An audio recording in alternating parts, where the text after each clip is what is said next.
Hey,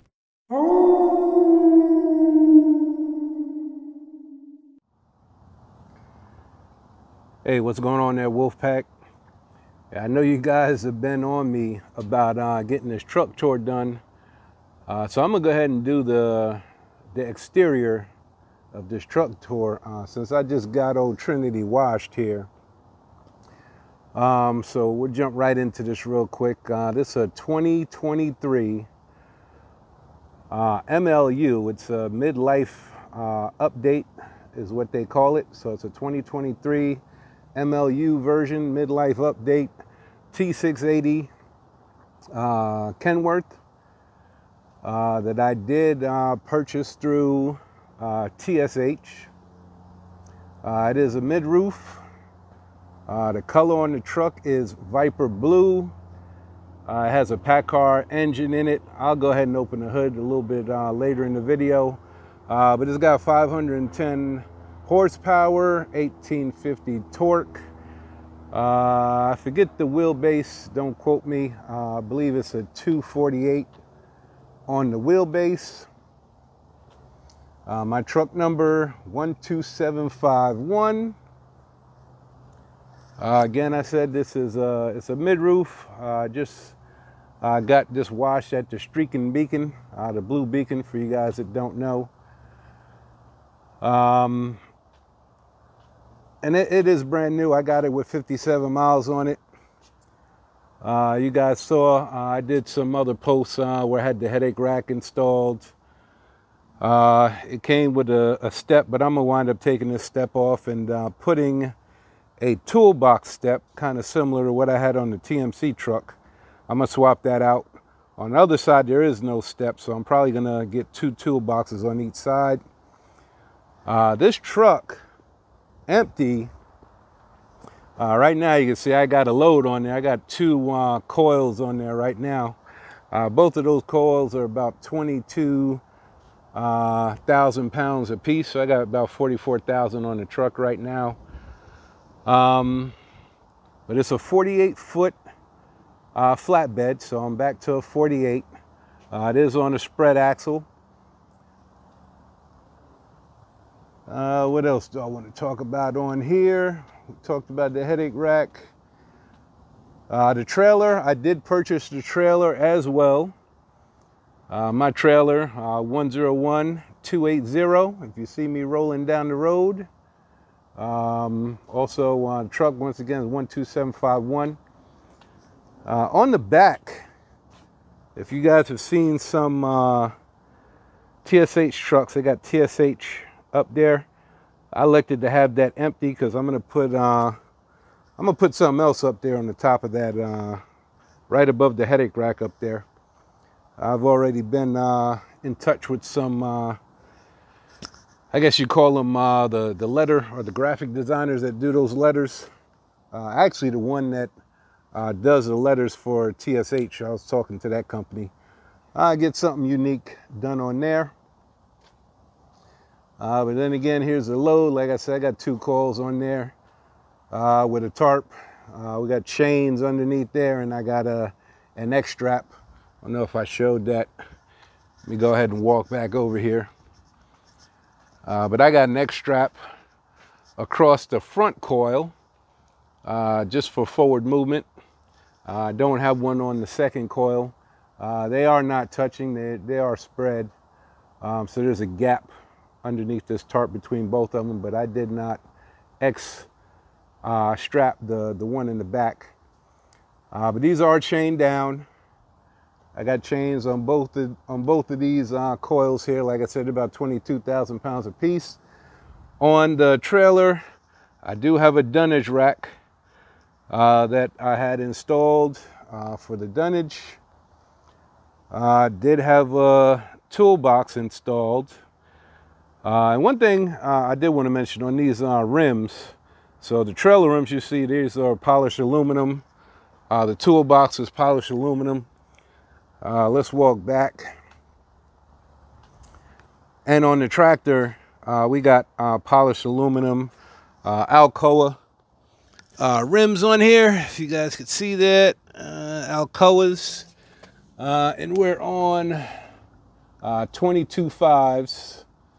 I got Bridgestones on here, but they're 22 5s.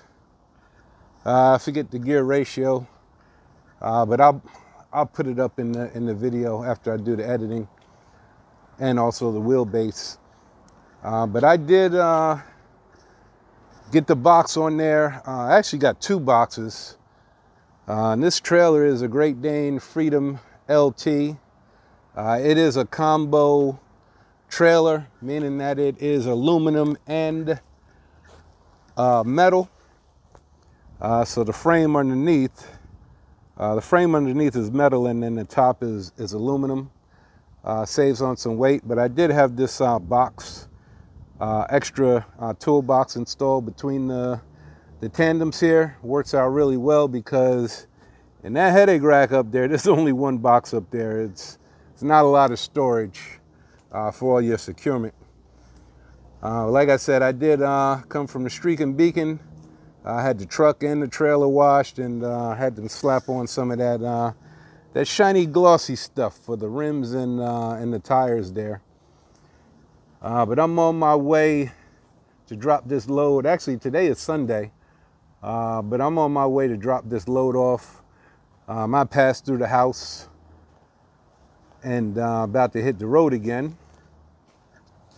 And yes, I do got my landing gear down because I bobtailed over to Walmart, and I picked up some supplies. So yeah, I gotta lift up my landing gear, and hopefully I remember to do that when I finish this video. Otherwise, that'd be a bad thing. But I'll get that landing gear up. I just connected back to my trailer and said, let me go ahead and knock this video out real quick because you guys have been asking for it. But this is a brand new trailer as well. This trailer is a 2020, I think it's a 2023 or 2022. Probably got to go to the other side and take a look at it. But it is a brand new trailer. So I did get a brand new truck, brand new trailer. If you guys don't know, I named the truck Trinity. And if you guys want to know where I came up with that name, go ahead and post your comments down there, and I'll respond. But the truck name is Trinity on this one. Let's see, what year is this trailer? It's either 22 or 23. What do we got here? Let's see.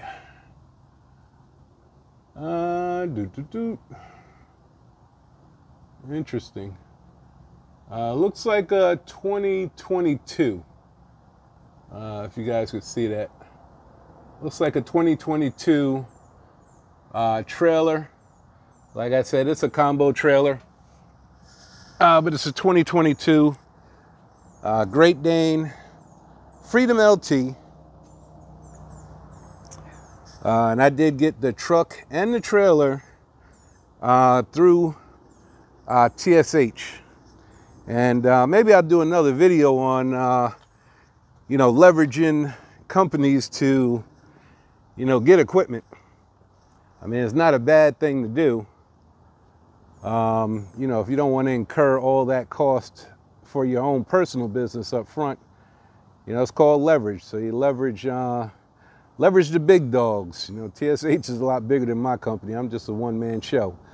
But this is the exterior view of my 2023 MLU midlife update, Kenworth T680. And you guys could tell because of the fairings and stuff. But real quick, I did say I was going to pop this hood. Let me go ahead and, oh man, this thing is heavy.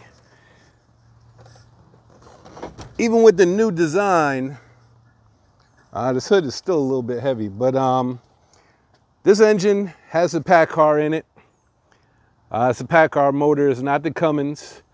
If I had my pick, beggars can't be choosers, especially with supply chain right now and manufacturing. Inventory is scarce, to say the least. I've been on the waiting list to get this truck forever.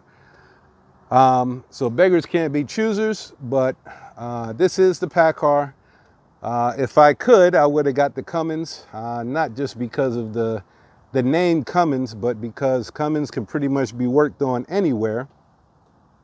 With the Paccar, I only have really two options, is Kenworth and Peterbilt to work on this Paccar motor. And you guys already know I'm still having issues with my APU, and the APU's on the passenger side. You can't really see it because of these fairings here. I'm on the driver's side right here. You can't really see it.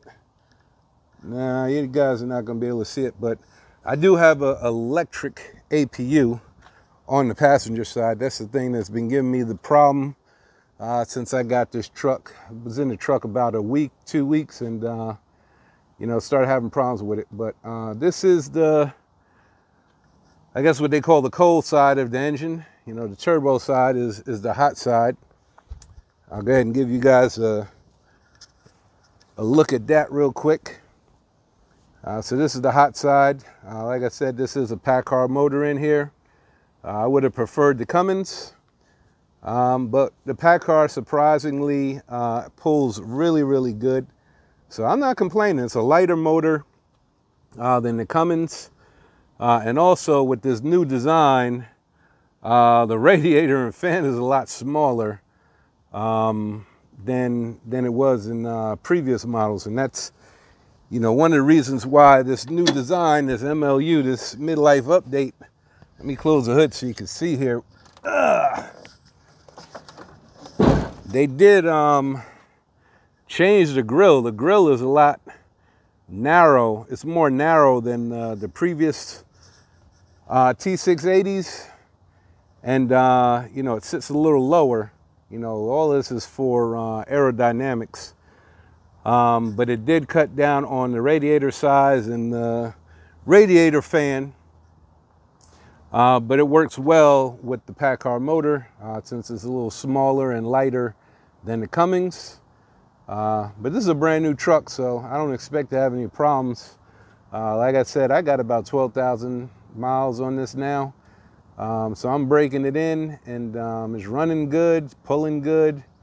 Like I said, even with you know, these 44,000 pounds of coils on here, you know, this thing pulls good. This is a 13-speed, by the way, if I didn't mention that already. It's a 13-speed Eaton Fuller transmission. Would I prefer the automatic? Yeah, sure I would. Automatic's just a lot easier in traffic, but I am enjoying the 13-speed. I did at one point drive a 8-speed or a 9-speed, depending how you want to interpret it with TMC.